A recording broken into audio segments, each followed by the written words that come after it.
Hi, welcome to Be a Normalist. I'm Sai Menon, and before we get into today's conversation, I wanted to take a minute to talk to you. It's been about a month since I released an episode, and I know in the world of podcast and social media, you're supposed to be consistent and you're supposed to have everything planned out and ready to go. But the truth is, I'm building this as I'm figuring it out. Be a Normalist is slowly growing. I'm still figuring out, and we are slowly putting things together, as you can see. And because I want this to become as meaningful and useful to you as possible. And I've been working really hard on that behind the scenes. I'm learning what it means to put yourself out there and create something from scratch. And it is challenging, it's hard, but I want to do it with you. And there are things I get right and plenty of things I don't. But I think that's the part of what this is, makes this whole thing interesting. And I want to say thank you so much for being there and let's grow together. And I promise you that I will bring you value with not just the conversations, but for whatever resource that you would want and whatever resource I have access to, I will provide you through this platform. And the only thing I ask in return is please subscribe, share these episodes with someone you think is an anomaly and would find this useful, and also like our episodes, share it with everyone. And I promise to bring you value with amazing, inspiring guests. And that's a promise from my side.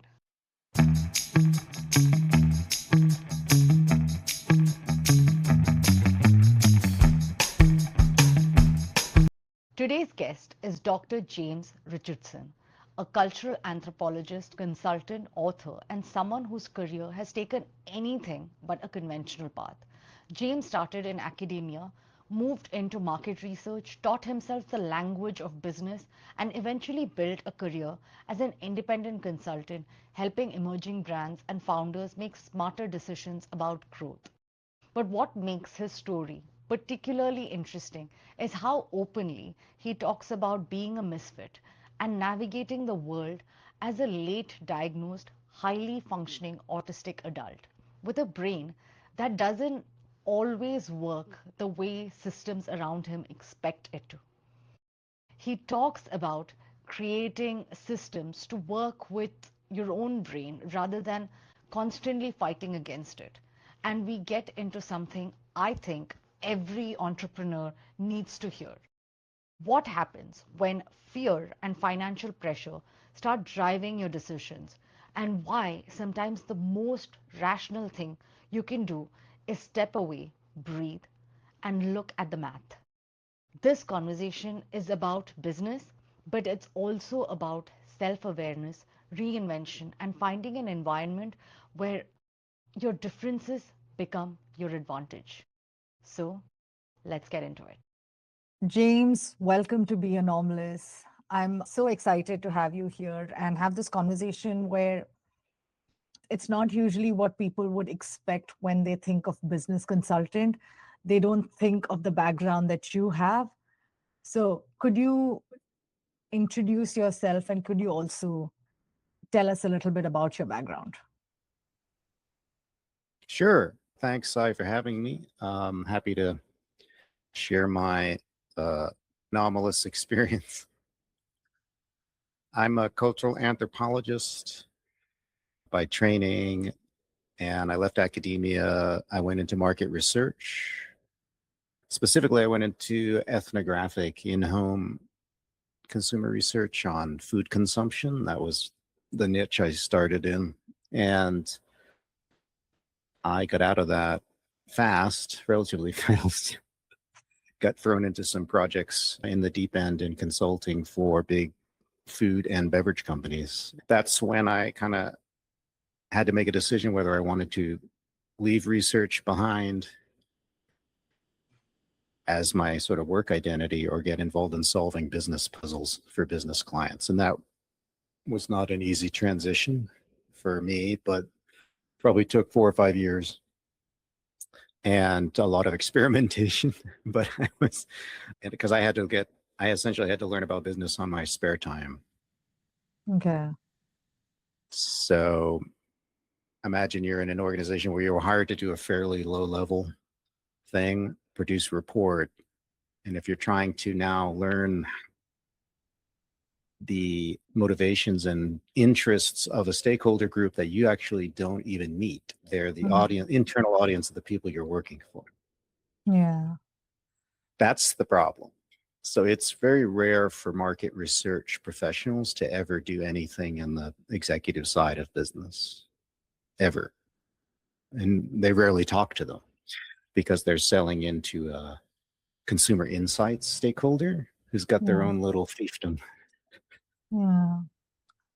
And so trying to learn about business when you don't have an MBA and your stakeholder group actually aren't business people, they are professional purchasers of market research data. Yeah. It's a very awkward place to be. And the system actually doesn't want you to do that. They want you to stay right where you are. Okay. There's no marketing executive that wants a low-level researcher at one of their vendor research companies to be advising them on business strategy. That's not, they're not going to stay for that conversation. So how did you teach yourself business? So that's sort of like you're basically blocked structurally from learning what you need to actually evolve.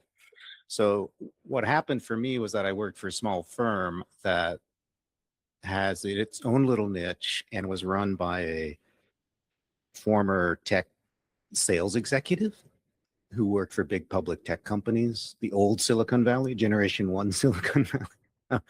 So he was a sales guy. He was a how do we get them to say yes sales guy. And he was very good at it. I am not good at that. I could get people to say no really fast. And a lot of researchers are like that because researchers are focused on nuance and nitpicking and finding fault with the data set. What's wrong with this data set? It's a very negative frame. And that's actually good for researchers because if you're a sloppy researcher with bad assumptions, you will produce horrible work. You will produce false work, which could lead to really bad decisions. Right? But in business, people don't actually want to hang out with researchers. Yeah. So like I had the wrong psychology, the wrong training, the wrong orientation to the universe and to work to succeed in business. But getting back to the answer to your question, this small company I was working in, the founder didn't think he was running a market research firm. That's what the P&L showed. The project stream was custom market research. But he never saw it that way.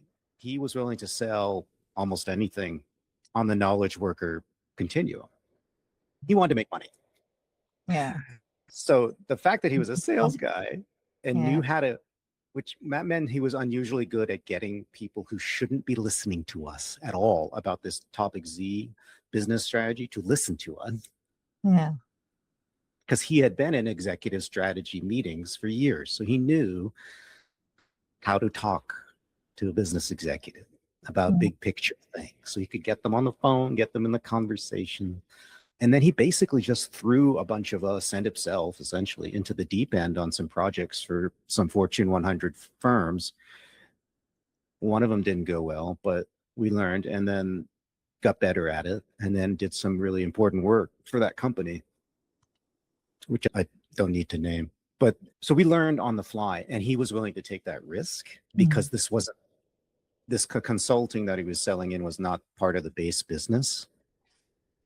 All it was going to do, it was like the premium business. All it was going to do was bring in a whole bunch of profit, but it wasn't going to lose money. So there's like no downside whatsoever. Yeah. And even if it failed, probably wouldn't hurt the base business. Yeah. Because they're two completely different things. So he was willing to sell strategy consulting with the left hand while he's also selling consumer research on the other side, and the other salespeople are doing that. You're not going to find that kind of flexibility and nimbleness in a mature market research company. They may have a consulting division, but that's going to be Yeah. James Richardson, the low-level field researcher, is not going to get access to it. I will not be Yeah. invited to join. I will be kept right where I am. Yeah. So only because it was small, and he simply was he was an opportunistic guy. He wasn't very strategic. But that chaos actually created an opportunity for me to get projects I wasn't qualified for and learn on the job. That's how I learned about business. So a lot of practical experience.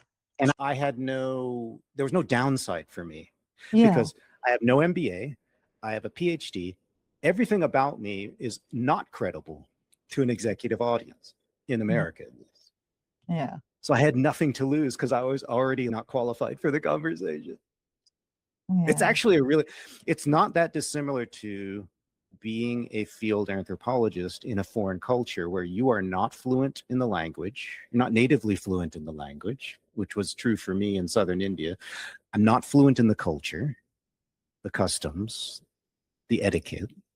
And so you're essentially a buffoon, you're a clown, but you're listening and you're learning, right? So Yeah. you're in that kind of humiliated position where all you can do is learn. It's all up. Yeah. Which is true for anyone who's done foreign field work. All you can do is learn because you're doing really badly in the first week. You're pissing people off, you're breaking rules.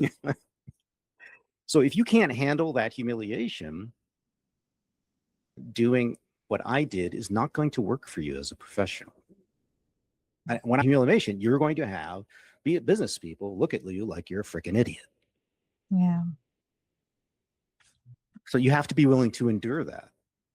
And I was at that time of my career because I personally needed a way out of consumer research. That was not going to make me happy long term. Got it. So I had massive incentive and it was all upside, and I was willing to take the humiliation, which is what it is.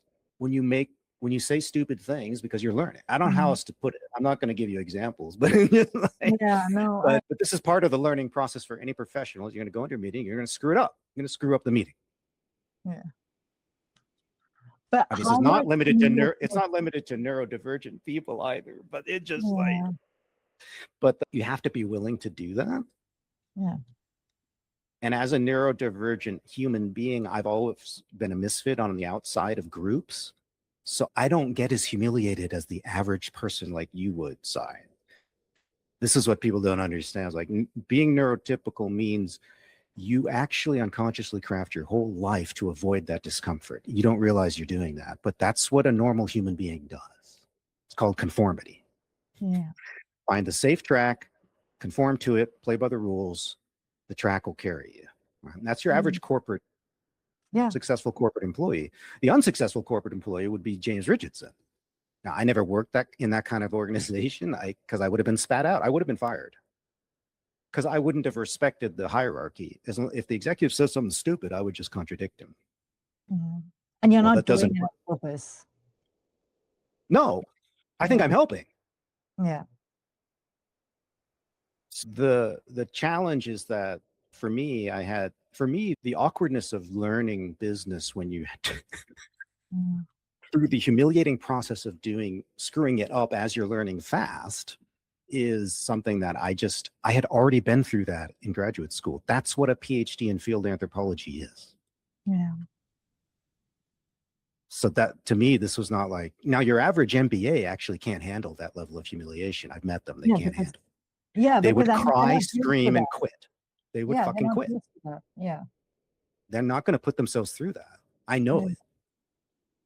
So it's not, my path isn't super generalizable, but that process could be taken by anybody. If you're willing to go through that process of learning that new set of skills and intellectual, for me, it was mainly conversational skills, like when to shut up. Yeah. That's critical in a business meeting, right? But really critical.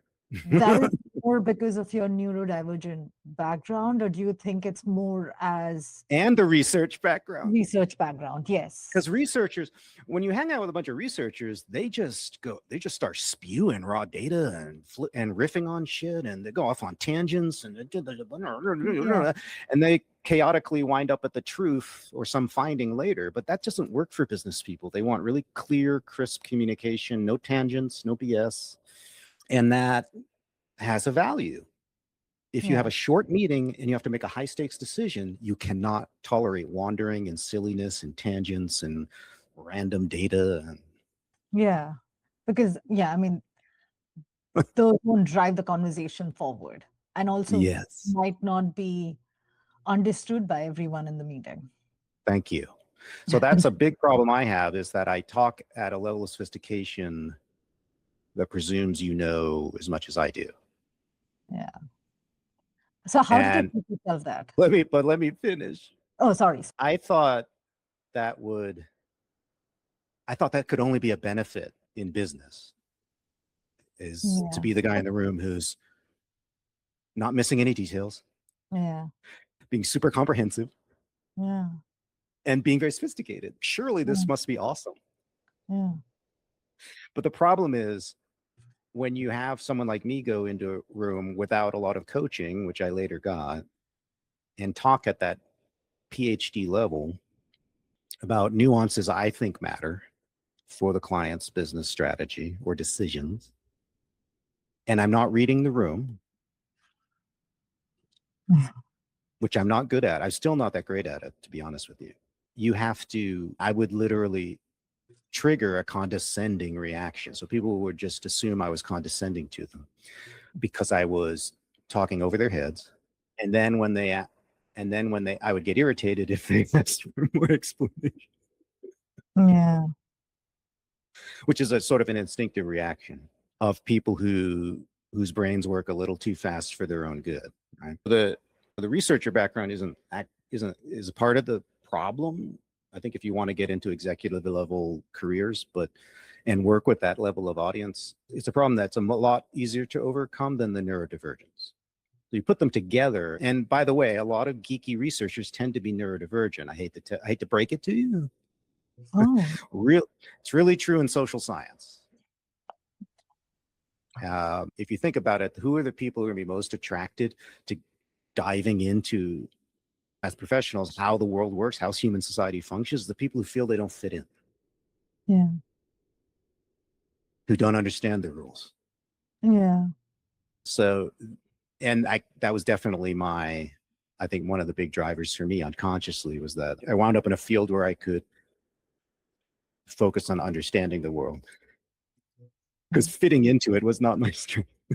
Did you ever feel like you were not fitting in, and did you want to fit in? Not really. Yeah. That's part of the problem. So I would say it takes, especially in the United States, we are so individualistic, especially about our careers, but also just about our personal identities. And when if you're raised in privilege, like I was, I think you feel like you have all these opportunities in life, and the wealthy do have more opportunities. Let's be honest, more opportunities to be individually obsessed, right? Yeah. And so in my 20s, I just thought people who didn't get along with me, that was their problem. Yeah. The idea that I would have an responsibility for how my behavior affected other people was pretty minimal. And part of the problem is when you go into graduate school outside of hard science, you really are on your own. So it just actually reinforces that in a really bad way, because you really are driving your own car. There's nobody else in it. It's not like a lab research field where almost everything's done in a group. It's the opposite of that. I think it took me a long time. It took me marriage and getting into a work environment and a mortgage where now I have responsibilities where I can't actually lose this job. Like, this has gotta, I've got to get along with these people and understand why I'm ticking them off. Yeah. And most of it was unconscious, I would say, in my early career, due to these neurodivergent traits, which once I became more self-aware of them, I could manage them. Yeah. When did you realize that? 35. Yeah. And how did you realize that? Oh, I realized it when I started going to therapy, because I got a consulting project blew up in my face. And the owners were smarter enough to realize that it was like a multi-pronged screw up. So I wasn't the only one who I was not solely responsible, but I was part of the problem. And the clients named me as the reason they were canceling the project. So that it's a political problem at very least. I actually, because of my neurodivergence, didn't take that particularly personally because I didn't have any respect for the client. Okay. So this is the dark side. The dark side, I think, of high functioning autistic folks is that we're able to turn off the empathy. If I think you don't know what you're talking about, then I just don't care what your opinion of is, whether including if you're my boss. I just don't care. Yeah. Not a very functional that's not functional at all in a workplace. Yeah. And if you don't respect your boss, you probably need to find somewhere else to work, but you can't let that change your behavior. Yeah. But see, that requires a normal brain to be able to mask and act normal with the boss you hate or disrespect, or the client you hate or disrespect. That's very hard for someone like me. It still is. I just have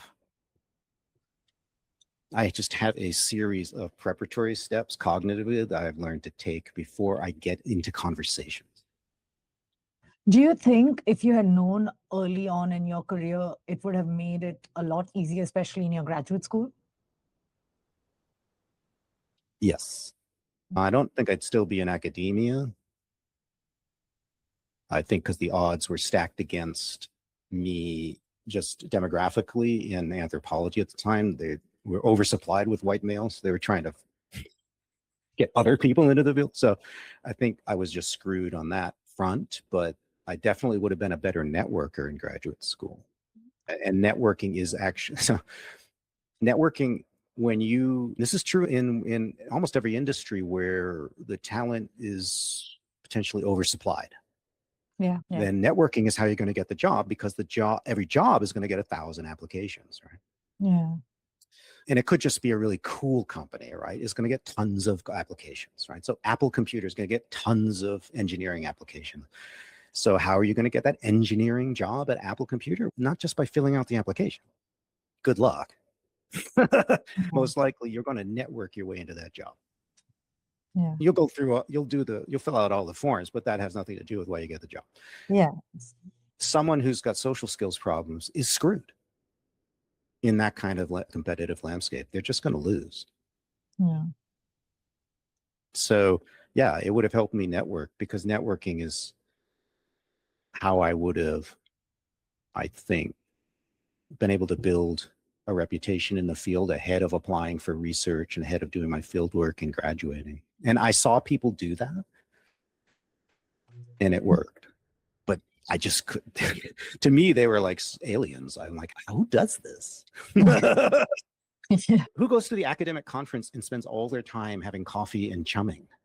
I went there with my notepad to listen to talks. Yeah.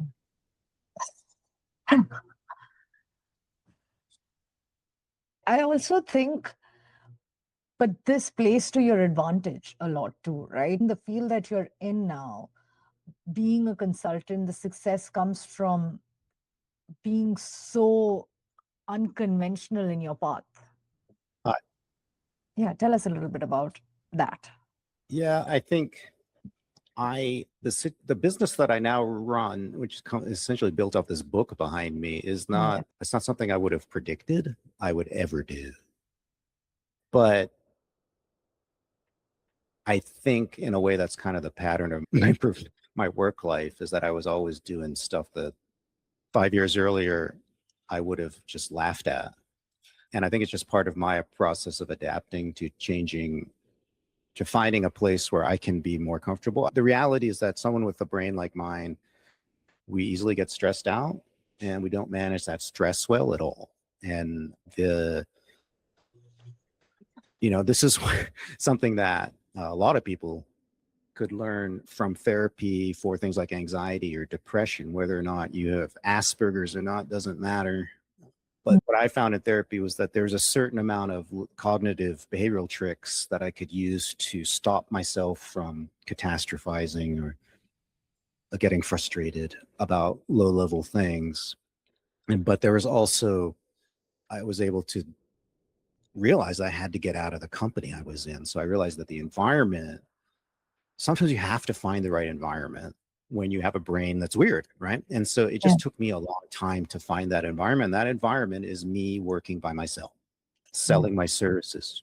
I needed the internet to come alive. I needed LinkedIn to have a big audience. I needed to be ready financially to take the risk too, which you're not going to do right after the first baby's born. Yeah. Unless you're rich. And so things needed to line up to take the risk. Yeah. And that just happened to be at the age of 47 for me, which is would I like to have had this existence 20 years ago? Absolutely. Yeah. But it was never going to happen. I could wish for that all I want. It just was not going to happen at that time. I wasn't ready to do what I'm doing now. So I had to grow and develop, to find not only just knowledge, but also social skills so that I could go out on my own, deal with clients on my own without an organization to help me. Yeah. And that actually would frighten a lot of classically trained corporate people. Is like, wait a minute, I don't have 2 junior MBAs. Yeah. That actually, I could give a about that. The junior MBAs are more stressful for me than just doing it. You talk about advantage. The advantage is I have the kind of brain where I'm happy to go from the weeds to the big idea. Yeah. I don't find that insulting. Yeah. That I'm sitting on the left side of my screen. I've got a client spreadsheet that I'm going to go analyze with AI, right? But raw data, it's just raw data. It's 30,000 lines of data. So I'm going to go and extract what I need from it because I have to chase down a story for my client presentation in 3 weeks. I love doing that. I don't have no problem doing that. That's actually super, because if you don't want to do the dirty work, you can't be a solo consultant. Yeah. I don't know how else to say it. It's like, you just can't. So that's your strength. And that's your, like you said, your superpower. I think your challenge might be to have those tough conversations with your consultants, or sorry, your clients. Yeah. And so what I learned over the years was that I'll never be seamless or fluent in that. I'm not the guy who can crunch the Excel, whip out the PowerPoint on the plane ride over, and then half an hour after landing, sail into the meeting and just crush it. Yeah. I will be a disaster if I do that. So I have tons of rules. I have an ungodly number of rules about how I approach a client session, how the client session is structured. And a lot of those rules are for me to keep me on track. I don't necessarily sell this, but they really are for me. I need an orderly environment. I need a way to transition into the room. I have to get to my sessions at least 30 to 45 minutes ahead of time, because I want all the IT problems solved before we're starting, not as we're starting, because then I could get flustered. Although I've learned, therapy taught me how to manage the flustering. I'm like, you're just reacting to an IT problem, let it go. That took years to calm that down, because I would usually get this basically. So I get there really early, gets me calm. I get used to the room, where are people going to be sitting. I have to memorize every person's name in advance, because if you go around the room like a traditional work meeting and say, hi, I'm Jack, I'm Javier, I'm Susie, I will literally forget everyone's name as soon as they say it. Oh, that's not important. Because I'm just trying to manage my head and get through the session. I'm actually not receiving. That's embarrassing. So I have to study it. So what I go to everyone's LinkedIn profile, I create a spreadsheet, I memorize their face, I blow up the photo, I boom, I memorize it all. And then I go around the room and I say everyone's name at the beginning. Which always surprises people that I have put in the effort, because nobody does. Yeah. They don't. McKinsey doesn't. They know the name of the person who signed the contract in the room. But other than that, then. But they're neurotypical. So when people run around, they'll remember the name. Yeah. I won't, because I'm thinking about, how do I drive this conversation? I then also have to I have to scenario plan the conversation in a way that your average, I think, consultant, even from the Big Four, is not necessarily having to do, because they can do it on the fly. Yeah. I can't. So I have to think about who's in the room, what's their skill level, what's their background, where could I be blindsided leading this session? I have to go through that scenario sort of run through in my head. Like, where might this finding trigger somebody? Because I want to know how they're going to react, and then I plan my reaction to it. I usually write the slide to deal with the reaction. Oh, wow. Okay. So yeah. One of the things I've learned, it's just an accident, is that the Socratic method, which is not hard to learn, the Socratic method is actually really good for people like me in a leadership position with basically a bunch of strangers, trying to lead them to uncomfortable truths, right? Yeah. And the Socratic method is very simple. You ask questions in which you already have the answer. Oh, that helps you. And you take the end point and then you break it down to a series of sequential questions that all build on each other and lead to the answer. That very much appeals to a consulting mentality, right? Because super rational. You have to do them in the right order. And then you start with the big question, then that clears up one assumption, leads to the next question, and you go in sequence. And you can do it very pedantically if you have to.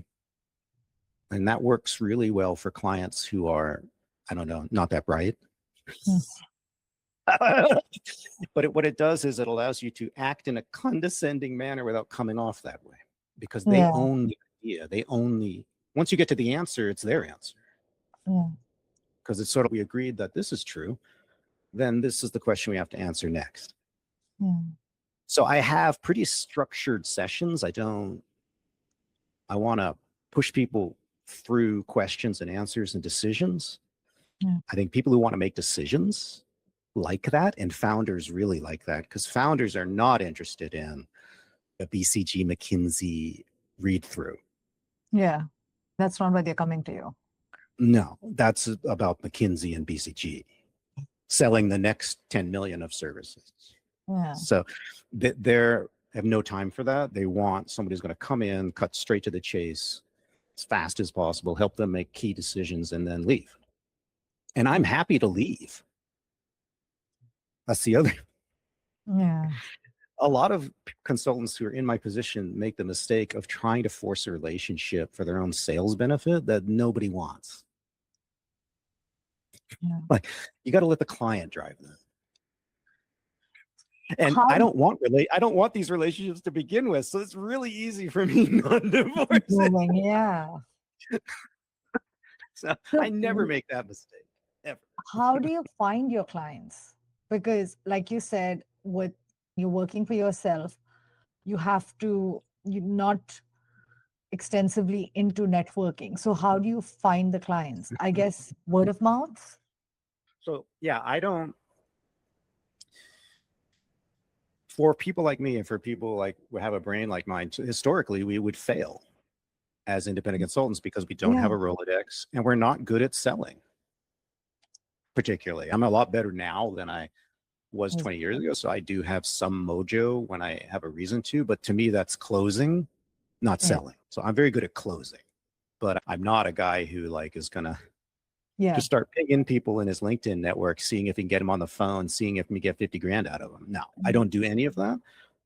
I use content to build authority, to build a voice inside founders' heads that I'm the only one that they're going to call a couple years down the line when they need an advisor to come in and settle some big decisions. So I basically have a marketing driven strategy consultancy, which historically never existed. It was all network based. Yeah. And it's also probably something that people are leaning towards right now because of creator economy or the marketing campaigns, that social media. But you lean into that very early on. Yeah, I was, for a Gen Xer, way ahead of things. So I think millennials are the first professional generation. They're really into advisors, experts who aren't selling, who are just offering free content, offering a glimpse into their head, I sell a book. Yeah. That takes you 5.5 hours to read. That essentially is my primary sales primer. That goes in your unconscious. And if you start building your business or elements in that book that drove your business, then I rise to the top of the list when it comes time to. I have had multiple clients, at least that I can confirm, that read this book and hired me years later. Oh. I'm not saying the book made them successful. I'm just saying that's how long I was in their head. Yeah.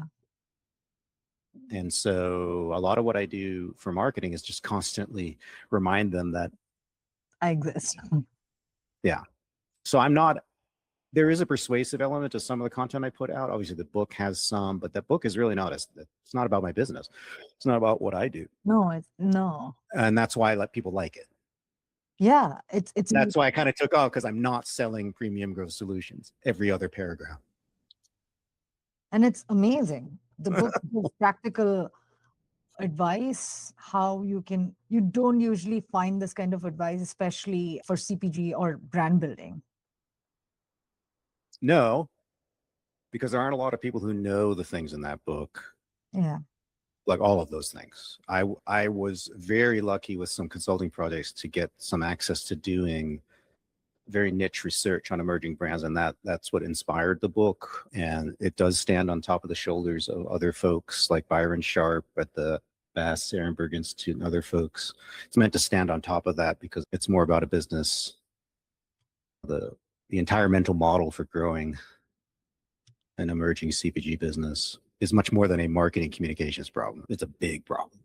Yeah. And my book doesn't cover everything. So it doesn't cover the ops supply chain nuances, the financial logic and rules, because it would have been 800 pages. And honestly, when I wrote it, I wasn't as well versed in all of that stuff. And now the ecosystem has changed a lot too.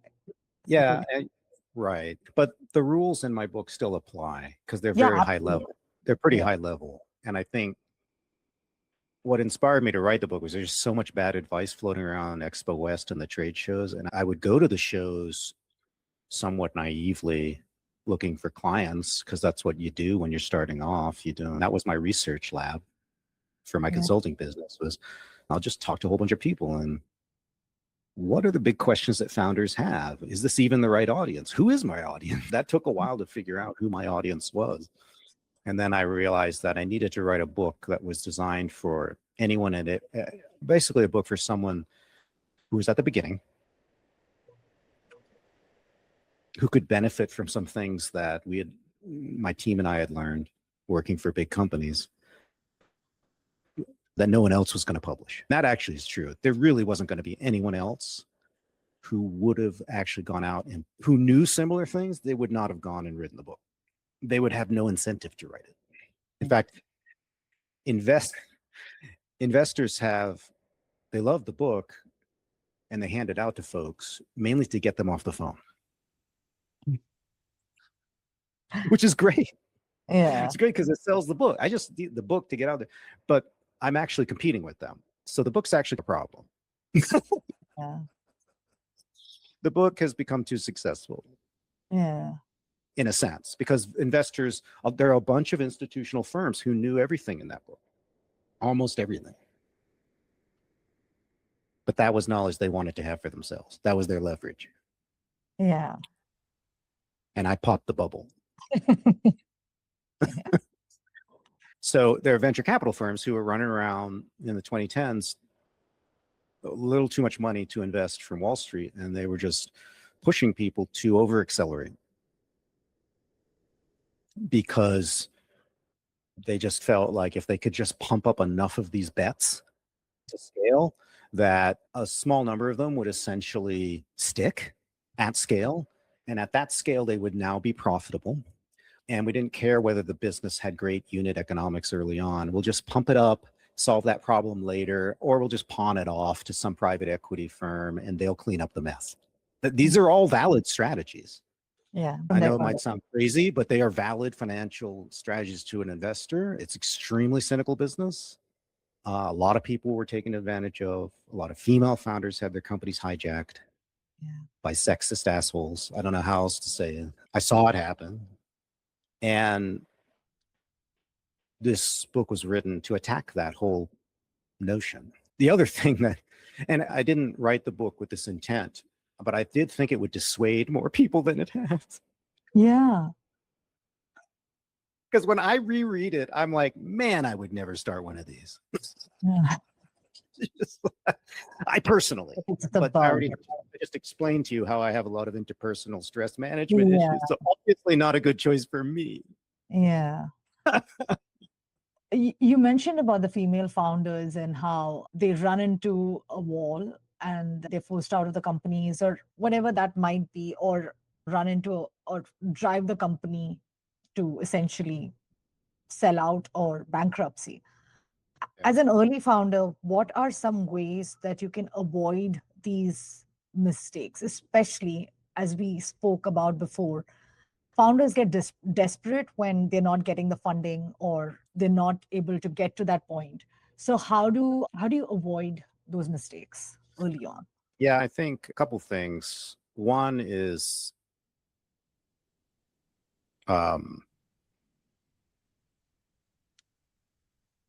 at any time when a founder is in that point where they are literally frazzled about the financial viability of the company, I think it's immediately important to go on a long break. Not really long relative to the founder's day-to-day schedule. It is time to take 2 days off.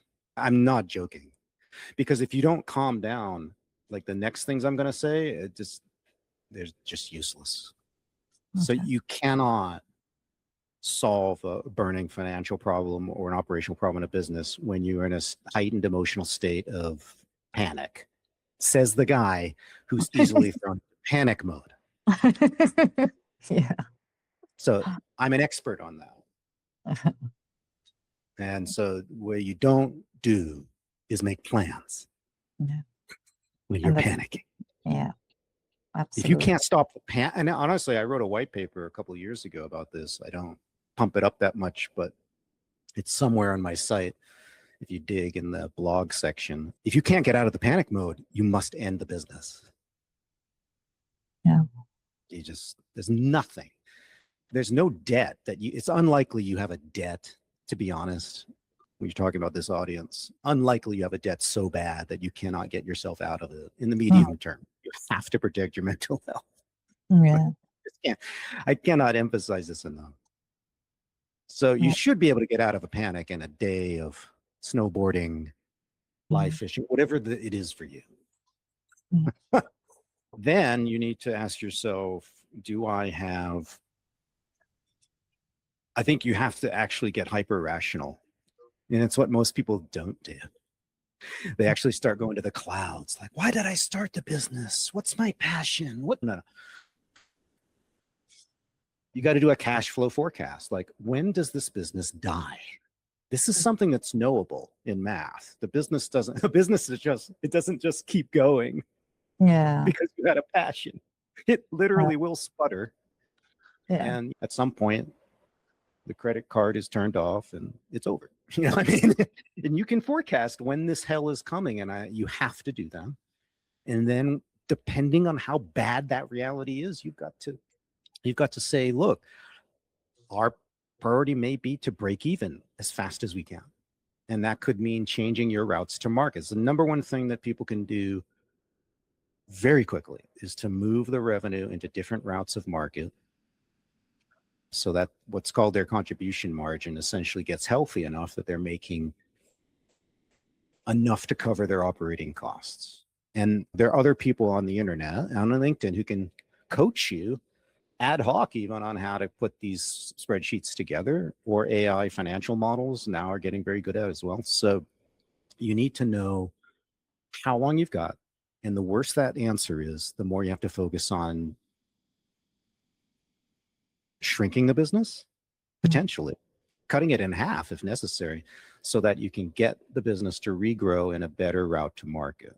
In the 2010s, like I said, the avalanche of shitty advice that was floating around was being pushed often by people who had a microphone in front of them at a trade show, but were actually wealthy people, or they were employees of overfunded companies who had no idea what it's like to run a self-financed, self-seeded family and friends business. No clue.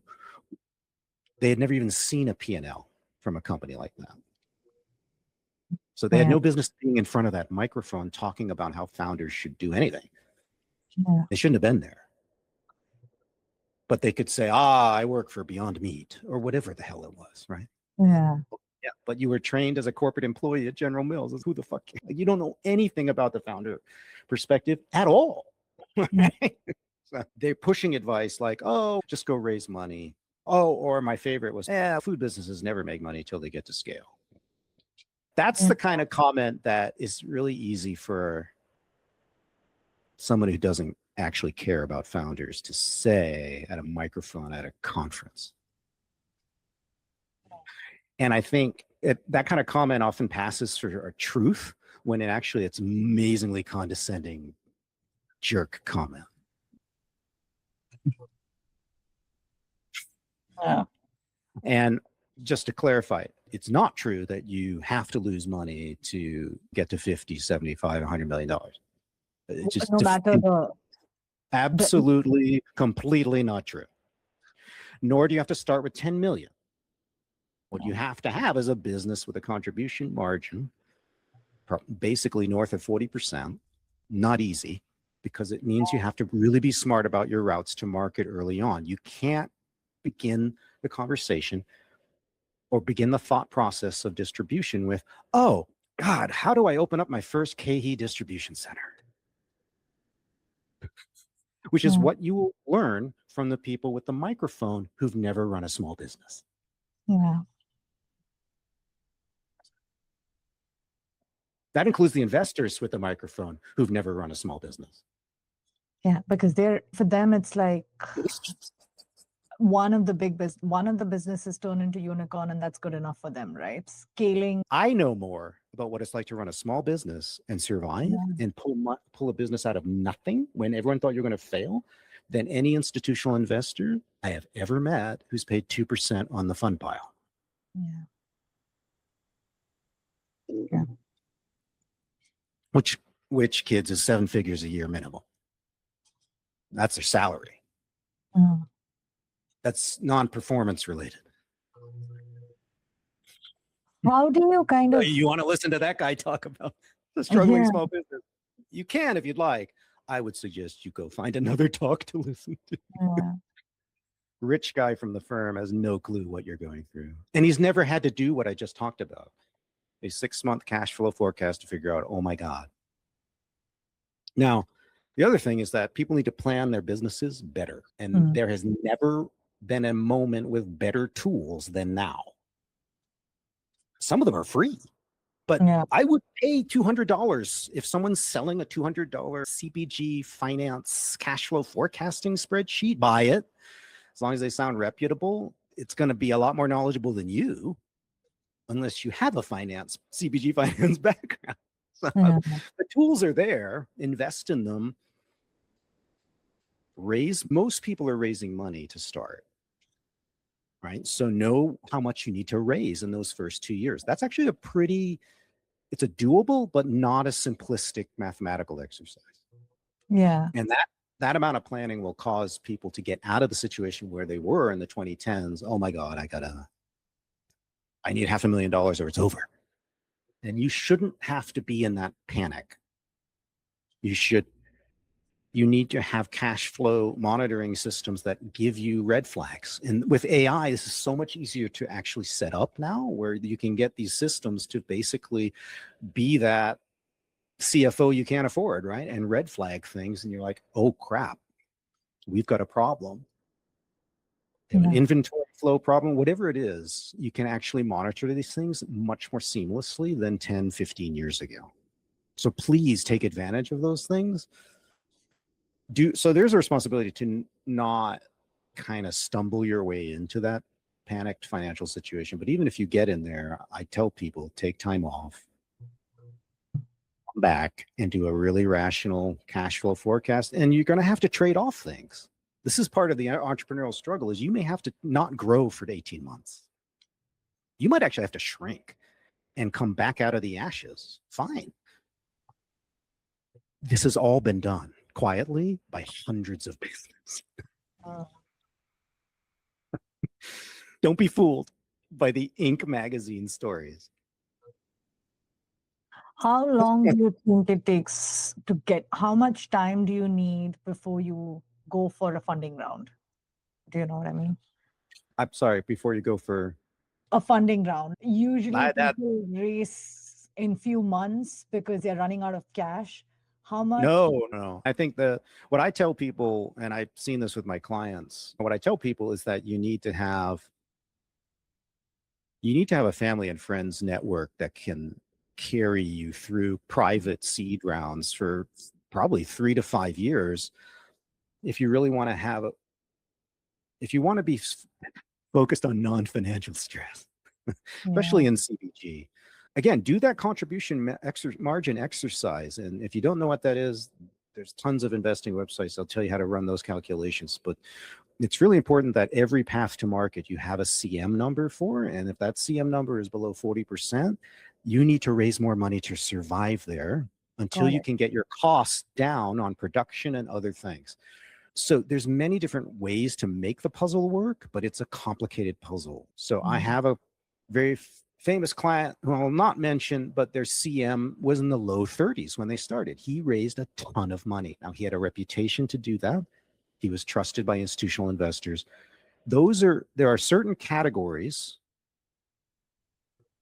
refrigerated foods are one of them, where you're going to have an enormous amount of money to get that thing to grow and survive, because it's just a very expensive route. It's a very expensive route to market for a small business. So if you're going to do it, you need to have capital. If you are in many other categories, this is not true. I don't know how else to. No, that is the best advice early stage founder can get, and usually honest advice that they don't get it otherwise. Yeah, I think but do the math. Don't listen to some guy after his third beer at fancy food, trash your business and say it's not going to work. Find out, do the work, do the mathematical work. And that's honestly my biggest criticism of founders before the pandemic, but even to some extent today, is they're not doing that mathematical homework. And there's really no point in putting your life and your heart into a business if you're not going to do the mathematical forecasting. I don't think there is, because you're turning it into a lottery. Well, I hope your passion can carry you through the financial stress, but it often does not. That's the reality. These businesses die in huge numbers. And so plan early, and then you can survive. The things I talk about in my book just up your odds of doing well with very little funding.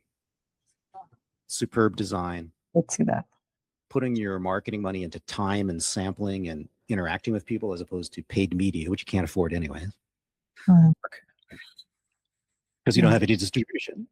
So all those things still work, but those are just upping the odds. They're not going to turn around a bankrupt P&L because you didn't raise enough money. I have met people who started a refrigerated food business and were starting with $50,000. That doesn't work. That puzzle cannot be solved. Yeah. I think in this edition of my book, I say, just as a grocery store general, if you don't have $250,000 in cash you're willing to flush down the toilet, I say it in the book, don't start. So you need to visualize flushing it down a toilet. Your uncle's money, your dad's money, bye. If that makes you panic, please don't start these businesses. And I think that's the thing. I don't make my money off people who start. I don't pay my bills with this. I pay my bills with my much larger clients. Right? So that's why I'm free to say this, is that I don't have a financial reason to pretend to everyone here that it's all going to be wonderful. There is definitely some hard lines you do not want to cross. And the minute you start with not enough money, and many people used to do this, that's when you get in a situation where you're learning the math too late. Now you're begging. And there's an entire ecosystem of lower middle market private equity firms and VC firms who go to trade shows to find people who are desperate. If they like your product, they'll try to hijack it with a safe. And a safe, just so people understand, a safe could be very safe for your business as long as you've set up that relationship with. But a safe also can be a hijacking tool. I'm thinking specifically of a convertible equity safe where they come in, they give you equity, but there's all these rules on performance in which you're going to fail. They've set them up so you'll fail, and then they take control of your company. That's an entire ecosystem of investors. They target people who don't know what they're doing, and they have a product. You have a product they like and a brand they like. They have a bunch of friends who'll run your company for you once they hijack it. What are some of the Be very careful with convertible notes. Yeah, I feel like that's something that people are getting more aware now after, like you Yes. mentioned, after a lot of the founders have been kicked out of the company, and more media is covering these, or like bankruptcies, that people are more aware of this, because initially there were just these unicorns that they thought that's the happy ending for everyone, but that's not the case. Yeah, I probably will lose some friends, but I believe Silicon Valley Bank and similar sort of bottom feeder parasitic short-term loan agencies, they shouldn't even exist in a properly regulated market, because they're just feeding a delusion for people who are not properly seeded. They didn't start with enough money. End of story. Yeah. And I'm one of the few people who just go out and say that. You got to have enough money when you start. You can't start and then, oh, I need more money. If you're saying that within 3 months, you didn't plan.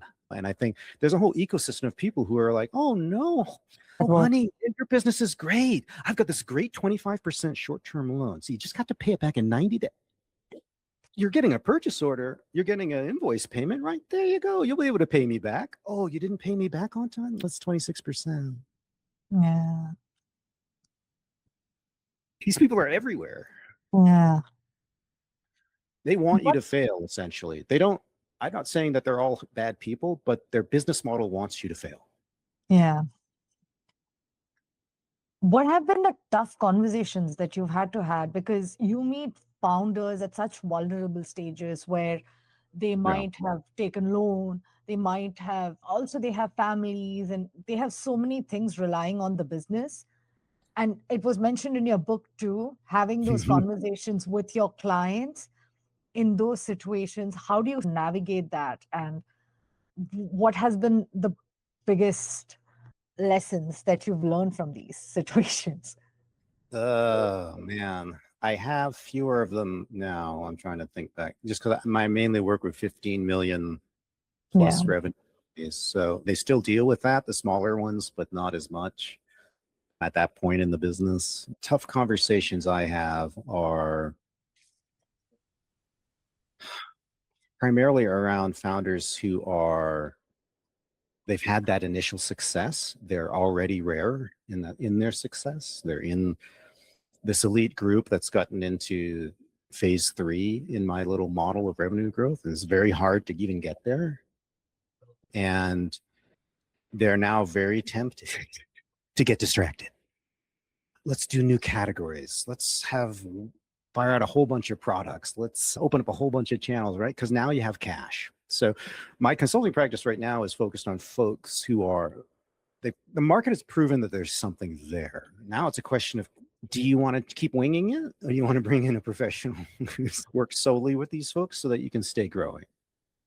And so that's what I focus is keep people growing at the pace they're at, or accelerating and prioritizing and the moves that they're going to make. So my tough conversations are about, here's a blinded example. Your arch competitor in Canada has gone into the US. Your arch rival in Canada has gone into the US, and you're terrified that they're going to steal the slots that should go to you. So you now decide to go into the US. Yeah. See, now we have an ego. Yeah. Right? Yeah. This is not the reaction of someone starting out. This is someone who's like, wait a minute.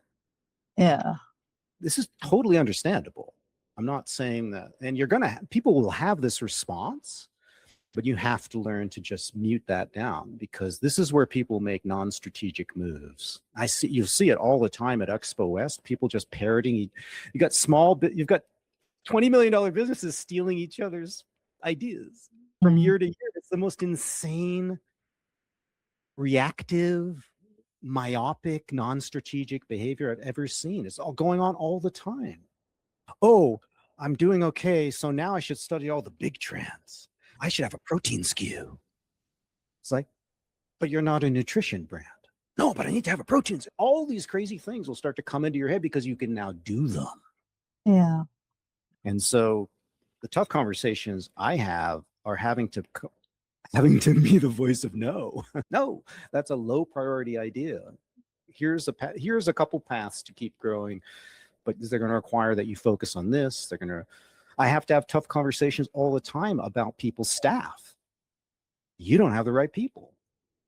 So now with my neurodivergent, like, you would think I would never go there, but I've had to learn how to go there.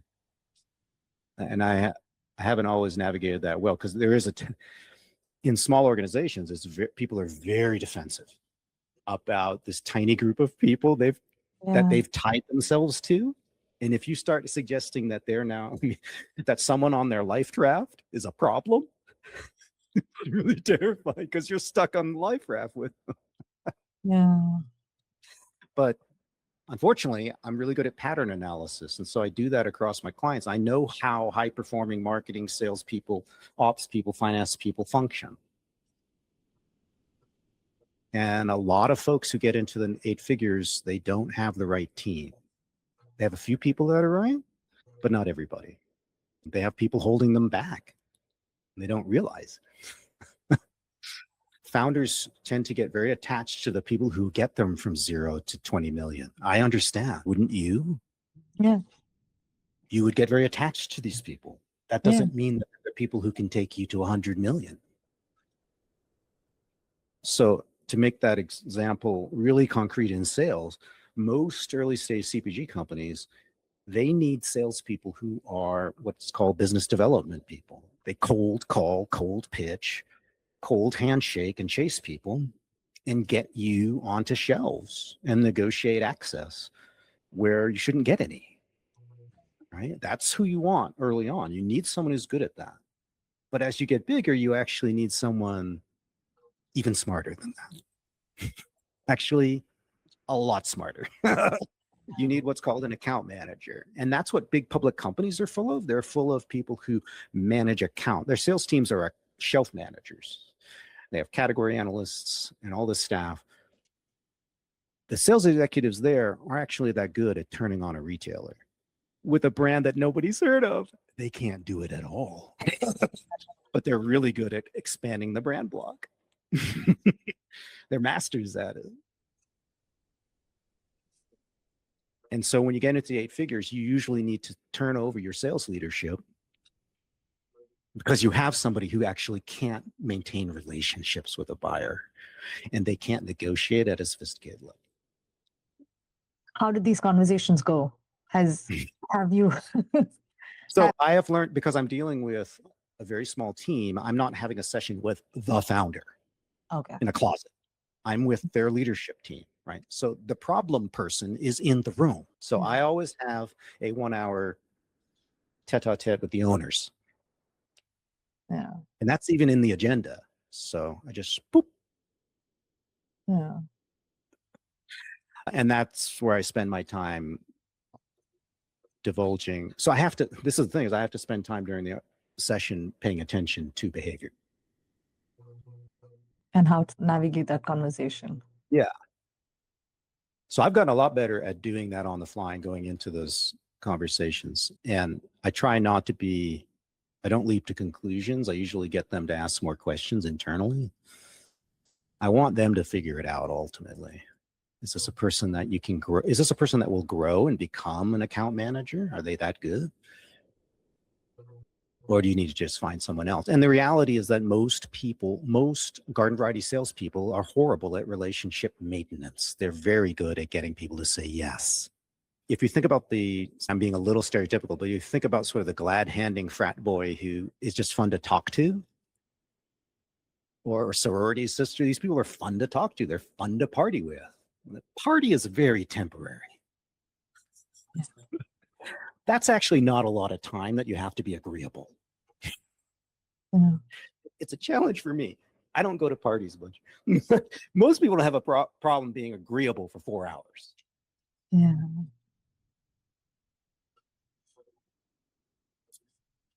But real sales is actually like long-term dating. You've got to know a much more sophisticated language of negotiation. You have to know how to hear a no from a merchandiser in a bad mood and find a way in milliseconds to get them to reconsider. You have to know how to end a meeting that's not going well so that you can do it later, but not piss them off.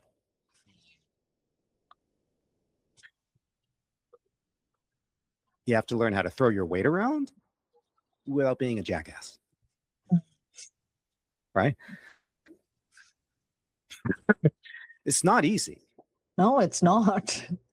And the kind of people that tend to found companies aren't very good at it, that level of negotiation. So they're going to need to bring those people in once they have something that's working.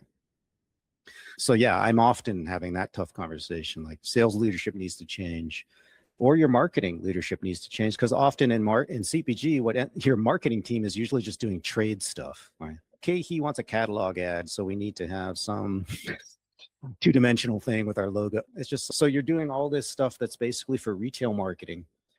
You hired a graphic designer side. That's what you wound up with. A graphic designer is not a storyteller. That's not what when you have $5 million a year to spend in marketing, now you need someone who's really creative, who's going to be able to create memes, stories. No. That's not a graphic designer. Mm. It's just not. So you have the wrong skill set. You'll still need that, but you actually need something else. Oops. And the reason these are tough conversations is that somebody was running the marketing department is no longer going to be running it. Yeah. Yeah. So they're either going to quit, they're going to be humiliated and quit, or they're going to be okay with it. And this is where founders have to grow up really fast in a high growth company, because you don't have a lot of time to make the decision at all. And by the time I talk to them about it, they're usually making the decision a year late. That's what I've found. Oh, yeah, that's what I was going to ask. It's already late. Yeah. And do you think those are also the main reasons for companies to fail? No, it's the main reason they underperform. Yeah. And so with the level that I work at, most companies actually, they've proven to the market that there's some kind of niche in their channel, their route to market. So they can probably just sit there and piddle along for years, but they won't grow. So it only matters, these problems only matter and are only problems worth bringing to a founder who's extremely ambitious and wants to be growing 40, 50, 60% a year. And that's what I work on. I'm not working with folks who are just trying to survive. And by the way, it's your company. If you just want to survive, it's your business. Do it. Don't kill yourself because somebody wrote a book for ambitious people. That's not it's your business. I just work with this small group of people who want to keep going. And so it becomes difficult because not everyone has realized that, oh crap, I have to turn over staff to make this happen. Not everyone, but often. Some people have been lucky to get either their co-founders or other early staff who are what I would call emotionally high intelligent, super humble people who will literally, they will just morph into what you need them to be. But that is so rare. Yeah, that's rare. You just can't count on that. So the difficult thing is you have to fire people. I've said it before, like it's not the hardest, there's a cruelty to growing a small business this fast in terms of the decisions you have to make that people underestimate. Like it can't be run like a kibbutz. Just can't. Yeah. Or a Quaker meeting. It just cannot be done that way. I don't know. I have yet to see how that can be done. You can treat your employees well. That's not the issue. The issue is you can't just pretend everybody can stay doing what they're doing. Yeah. They don't have the skills and they're not growing. You've got to solve the problem. You can't just wish it away. And some founders get caught avoiding things, avoiding the confrontation, avoiding the solution. And that's where people have to develop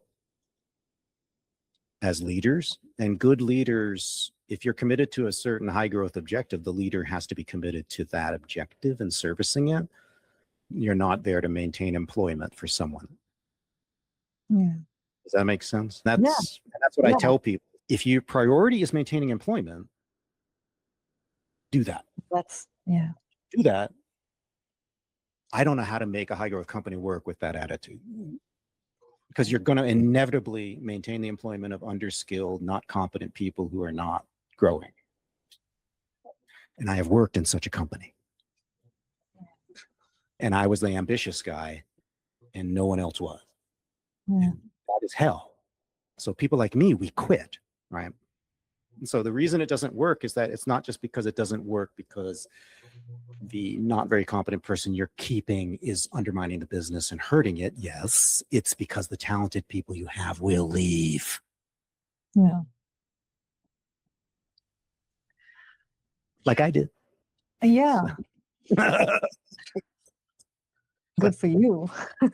So that's the problem, is you can't. Yeah.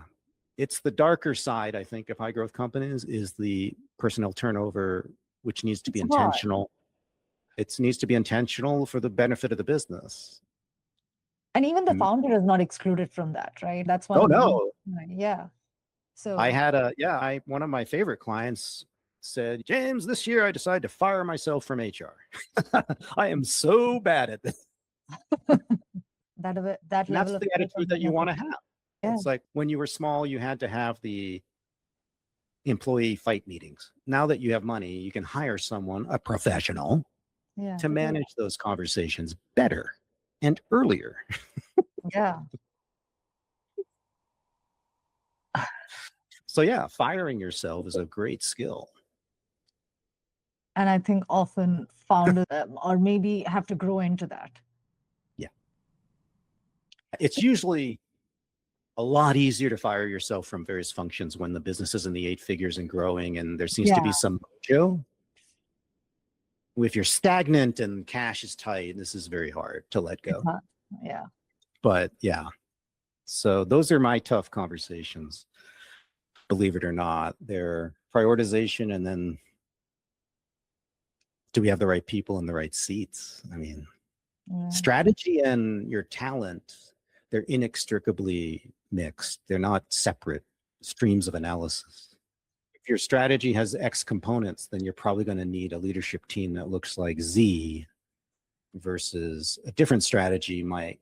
So you can have a strategy where the growth is going to be weighted toward distribution gain, or you could have a strategy which is like Dr. Squatch, where we're going to grow on the freaking internet and then we'll go into retail, right? So I don't need a sales team for the first 6 or 7 years at all. What I do need is performance marketers. And so it changes the whole tenor of all these functions and who you need to be there. Yeah. So if you change your strategy in a big way, you're going to have to change your leaders. In many cases, you can't just, people are not, they're not software code. They just don't morph. Yeah. I wish they would, but says the least adaptable human on earth, right? Like, we're not good at it. Yeah. We're not good at it. You spent your career studying people in different contexts and cultures. And like you mentioned that even in your meetings, you have to understand the people behavior to be able to have those conversations. So after all these years, what have you learned about human nature that still surprises you? I've learned that most people actually have, I would say, good intentions, which I think coming from northern New England is not how I was raised. It's a pretty cynical culture up there for a lot of historical reasons I won't get into, but most people have good intentions across cultures. I found that most people are willing to help strangers. So those positive aspects are part of our cooperative evolutionary DNA, and that's all evolutionary biology. And other people have studied that. But it took me a lot of field research and experience to realize that wasn't true. And I think people need to know that the person they're in a relationship with, and I'm thinking more about business, is, I think, trustworthy. Yeah. And yet I have found in the United States specifically that we're very bad at assessing trustworthiness. Why do you think that? I found the people I met in southern India to be, for example, it's the only other society I have a deep knowledge of, we're much better at it. That has a dark side too, but you're much better at figuring out who to trust. And I don't know where the American problem comes from.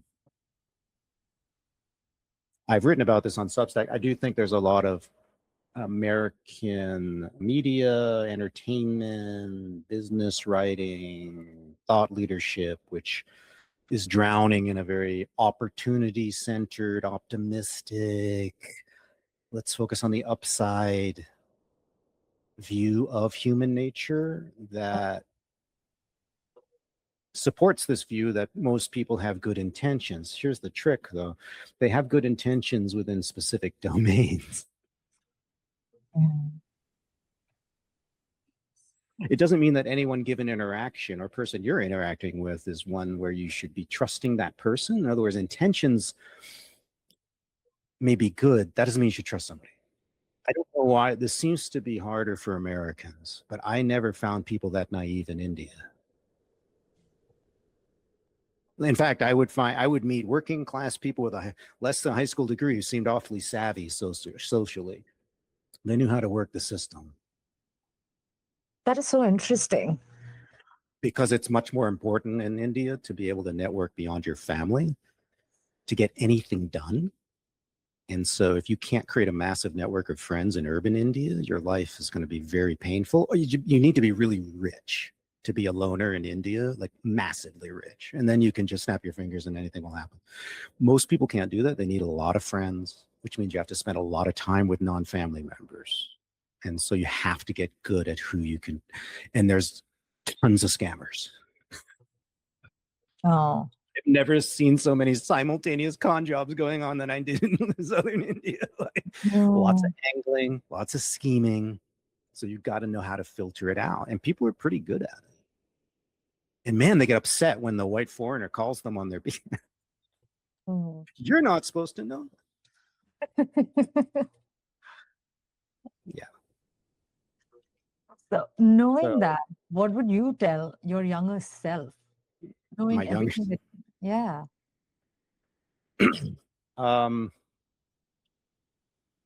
I would tell myself that you need to spend more time with people before you decide whether they're trustworthy, but you need to learn how to reserve your opinion until that point. I think my brain and my upbringing was more skeptical and cynical, I think, of human nature. And that's an Anglo-Saxon legacy that isn't widely shared by most.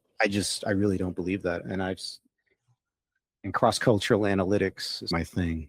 So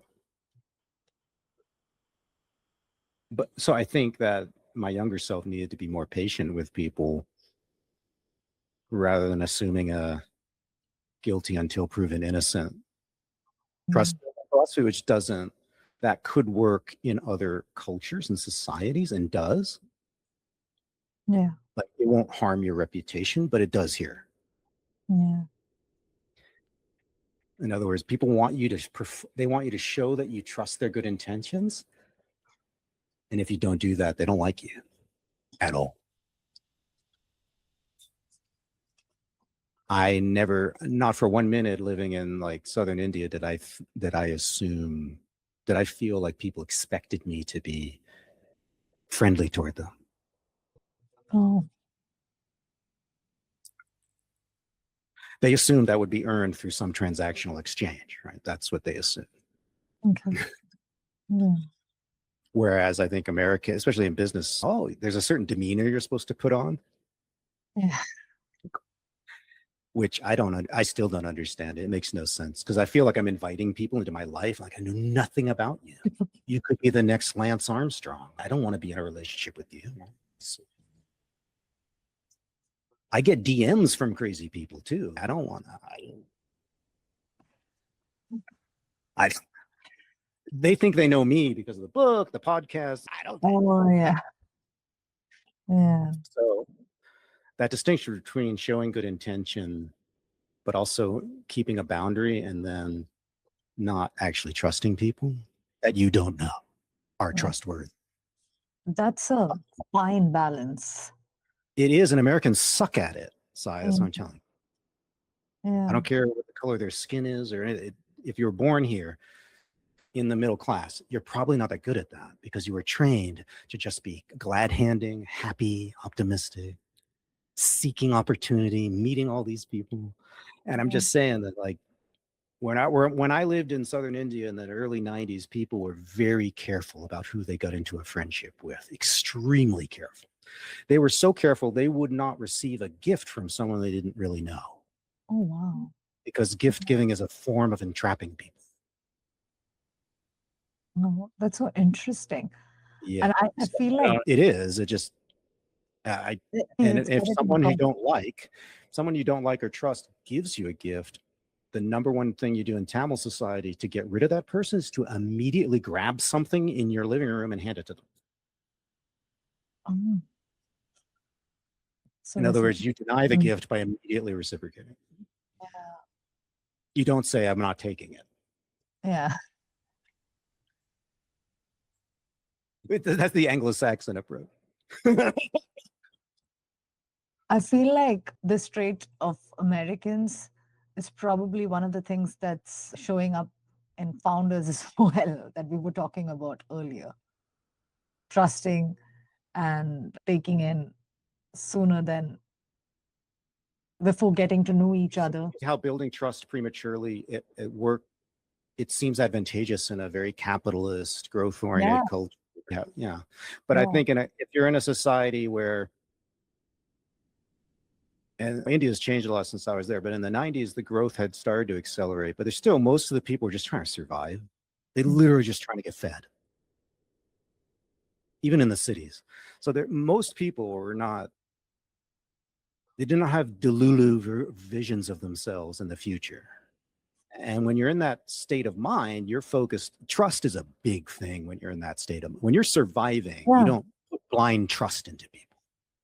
You might put blind trust into a venture capital general partner because your sexy startup needs money. That's not exactly the problem of a poor person. So this is what I'm talking about. This is one of these things where I feel like at least Southern India culture, I think, has a sophistication to it, interpersonal relations, that I don't think we've ever had here. And we haven't needed to have it. Yeah. Because America was built on homesteads and doing it yourself and your little family against the world. That's literally how it was built. It was not built on defending very tender networks of kin and clans so that you could survive. Yeah. All right. That's an environment where you're not going to trust people very easily. You're going to be very careful who you trust. My favorite quote from a Tamil poet is from the Tirukkural, which is by Tiruvalluvar, and he has a line in there has a whole page on friendship, and one of the lines is, be very careful who you become friends with. Never make friends in haste is what the line is. And I talk about it often because it's so un-American.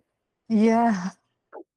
This whole country is based on making hasty friendships on the frontier, in the office, and everywhere. Yeah. With people you barely know. Yeah. Investors, could be anybody. Like, we're obsessed with hasty friendships. But in this classical Tamil society, A friendship was a obligation of reciprocity that went on for years. So once you start that, like, you can't start that with the wrong person because they will own you. What are some of the traits that you think are like red flags in the beginning? Red flags. I'm sorry, I didn't quite. What are some of the traits that you think Oh, for a friendship that are like red flags that shouldn't be trusted immediately? I think red flags to me are trying to get into some partnership with very little mutual background time together. That's usually somebody who's trying to exploit you. And that has many different forms. I don't need to go into them all, but it works from all angles. Another red flag is very, very wealthy investor treating you like a social equal in the way they talk to you, inviting you out casually for coffee and dinner. And this is one that people may disagree with me, but this is a part of my critique of the US culture, which is we form trust too easily. And it burns you in the startup world because the rich people who go to Expo West don't always look like it. They might be in gym pants. Now, they may have their investor thing on their tag, but you don't know what that means. They could be an angel investor. Maybe you know the firm they're from, right? So if they're from an institutional firm, you know they're loaded. If they're a general partner. But otherwise, you don't know what's going on. Angel investor, is this person worth 20 million or 200,000? Who knows? But someone that you know is high net worth who's chumming up with you, like in a very sort of democratic way, to me, that's a huge red flag, because what they're lowering your guard is what they're doing. The more you see them as an equal, the more likely you'll rapidly make a mistake. Yeah.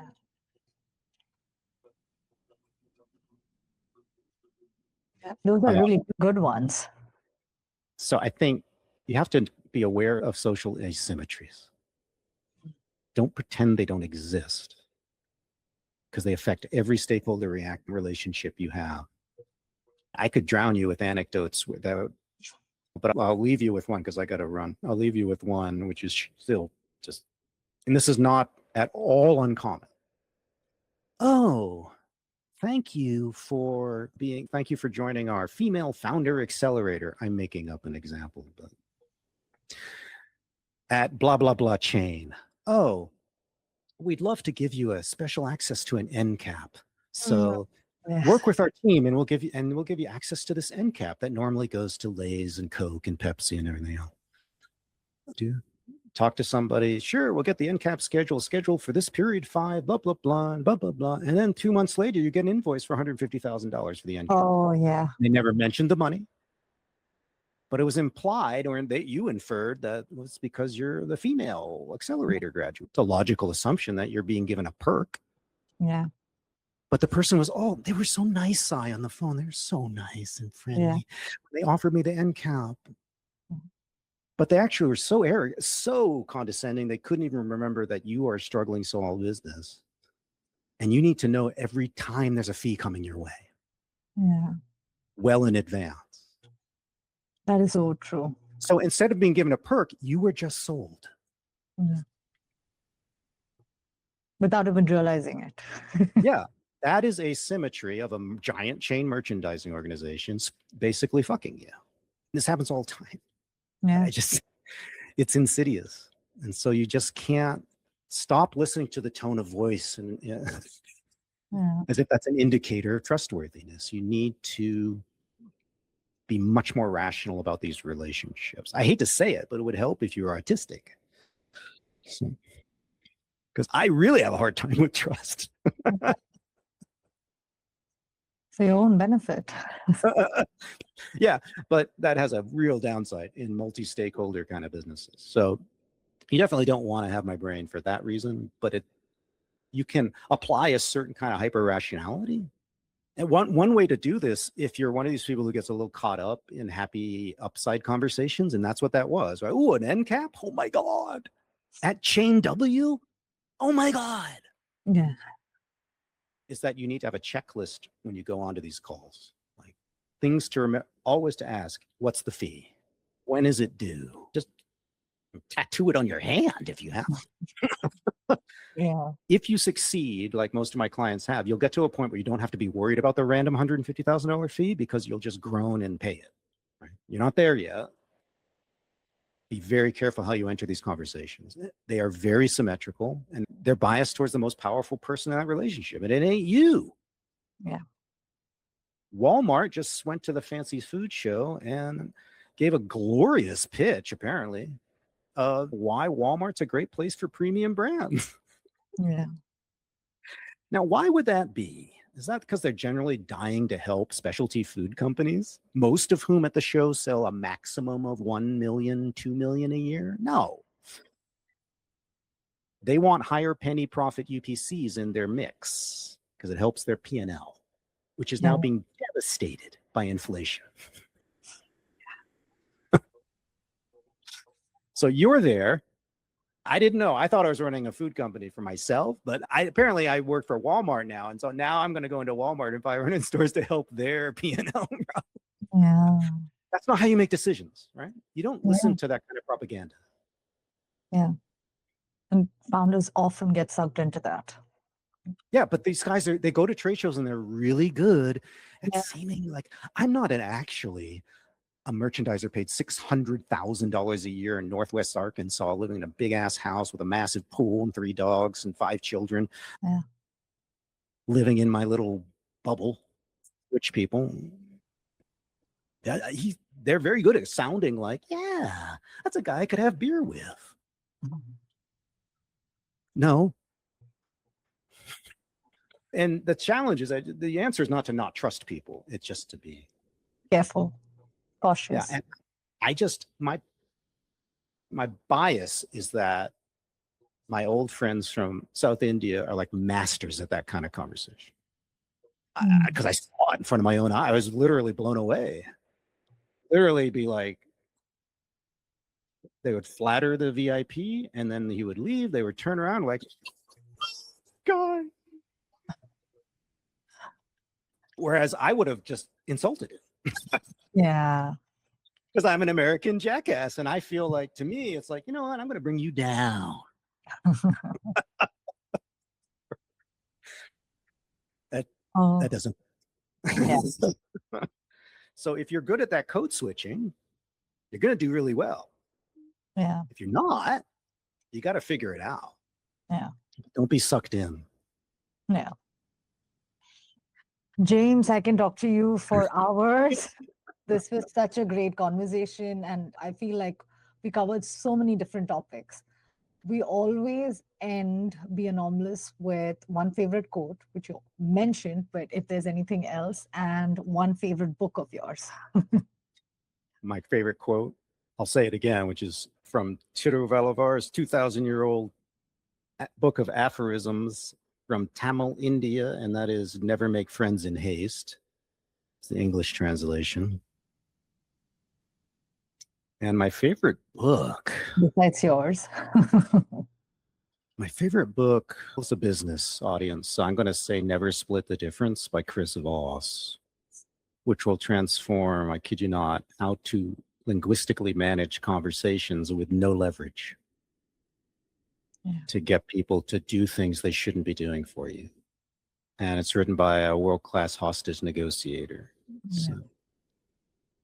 Yeah. Thank you so much, James. This was such a fun conversation. Thank you so much for taking the time and being so generous with your advice and your honesty about everything that you mentioned today. That was James. There's a line from this conversation that stayed with me. You don't necessarily need to become better at fitting into systems. Sometimes you need to find or build a system that works for you. James's story is a powerful reminder that being unconventional isn't about taking some dramatic leap. Sometimes it's about understanding yourself deeply enough to recognize where you thrive, where you struggle, and what you need to do differently. And I especially love this reminder for founders. Don't make big decisions from a place of panic. Step away, look at the numbers, get rational, and remember that shrinking, changing direction, or taking a different path isn't necessarily failure. Sometimes it's exactly what allows you to keep going and also keep growing. That to me is what being anomalous is all about. Not pretending the differences don't exist, understanding them, working with them, and eventually realizing they might be part of your advantage. And if this conversation resonated with you, please share it with someone who is building a path that doesn't quite look like everyone else's. And I would also highly recommend getting this book, James's book. This is incredible, and I promise you it will really help you. And as always, be bold, be real, and be anomalous.